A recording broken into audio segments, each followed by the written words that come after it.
સમાચાર ગોંડલથી પ્રાપ્ત થઈ રહ્યા છે। ગોંડલમાં યુવાન ગુમ થવાના કેસમાં મોટો ખુલાસો થયો છે। 7 દિવસ બાદ રાજકુમાર જાટનો મૃતદેહ મળી આવ્યો છે। અકસ્માતમાં રાજકુમાર જાટનું મોત થયાનો ખુલાસો થયો છે।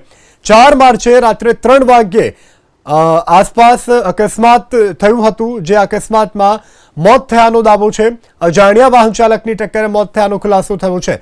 3 માર્ચના રોજ યુવક ગુમ થયાની પિતાએ કરી હતી અરજી।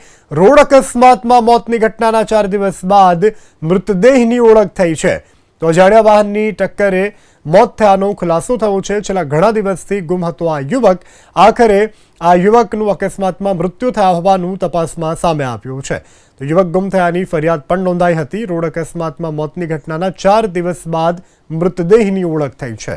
ગોંડલમાં યુવાન ગુમ થવાના કેસમાં મોટો ખુલાસો થયો છે।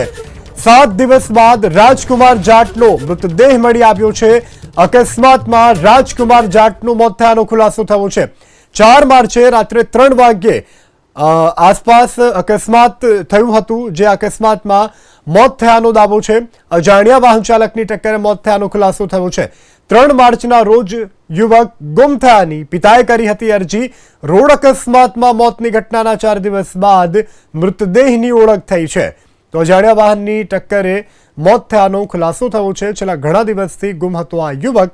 આખરે આ યુવકનું અકસ્માતમાં મૃત્યુ થયા હોવાનું તપાસમાં સામે આવ્યું છે। તો યુવક ગુમ થયાની ફરિયાદ પણ નોંધાઈ હતી। રોડ અકસ્માતમાં મોતની ઘટનાના 4 દિવસ બાદ મૃતદેહની ઓળખ થઈ છે।